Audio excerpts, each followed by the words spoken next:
where does Steph Curry rank all time? Does he actually make the top 10 right now? He's the greatest shooter we've ever seen. He was the first player to win the MVP unanimously. So here's my problem with Steph Curry and the all-time top 10. Okay. He's already disqualified himself because of the path he took to get to this moment. I think this is truly a one-off, unless he can force his son to go for his records, because he's the only one that's going to have the DNA to be able to even think about trying to capture this. It's amazing. I mean, you look at how this kid shoots the ball from behind the three-point line. He shoots it like it's a layup. There's no restriction.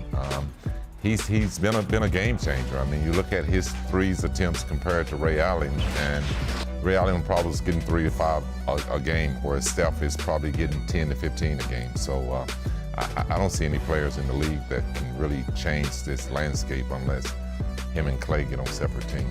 You know, the whole beauty of these players trying to be copycats, and even from Jordan, it's like their shooting percentage is what's more amazing. You know, you look at all these threes that Steph is shooting, his shooting percentage is still high. You look at Michael Jordan shooting, he still shot at a very high percentage. What did we learn about Steph Curry during these finals? I didn't learn much. I knew that going into these finals. I keep telling people what it is. I'm maybe the only one in the world who holds him accountable for this, but I'm sorry, if you're up 3-1 with 2 of the last 3 in your house, you got to close the deal. Yeah, he came up. Was I surprised he took the last shot and missed it? I knew he was going to miss the last shot. He has not shown in his career that that shot is for him in the finals. Listen, man, I have to phrase this correctly. Okay. Michael Jordan is the greatest player ever. 3-way, defense, above the rim and below the rim. Okay. But the greatest player below the rim ever is Steph Curry, period. Really? Period. Okay, below that is the rim. really high praise. Yeah, it is. Man, listen, I watch this kid so much to where I get in hate mode. He ain't gonna make this shot. He just keeps doing it with consistency. This kid is the best shooter I've ever seen in the world, ever. There's some players who stay the same under pressure, some players who get worse, some players who get better.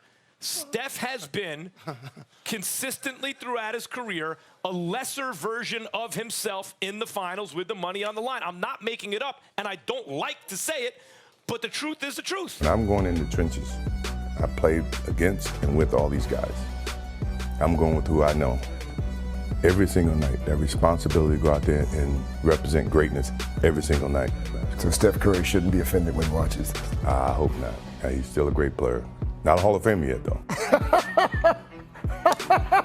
He's not. He's done something that I think 3 other players in NBA history has done that's in that top 10. I think Kareem done it, LeBron's done it, and Michael Jordan's done it. Nobody else has done those MVPs, postseason MVPs, been able to do what he's done, winning 30 points, whatever it is. Yeah, well, he has a great motor. I think a lot of people don't understand how great his motor is. He never stops moving. His ball handling, his ability to shoot the ball off the dribble and off the catch, is uncanny. I don't think there's ever been a guy in our league to be able to shoot the ball as well as he does, off the dribble or off the catch, off the ball. And he just creates so many different matchup problems for your defense, and you always have to be aware of them.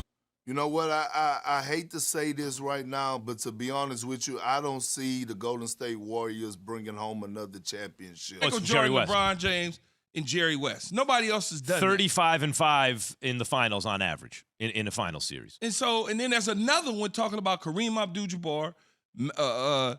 Is that it right Multiple there? MVPs, finals MVPs, and scoring titles. There are 5 of them. This is really interesting. The only unanimous MVP, and by the way, games with 10+ threes in NBA history, he leads it by a wide margin. Well, of course. So I mean, there you it's the new.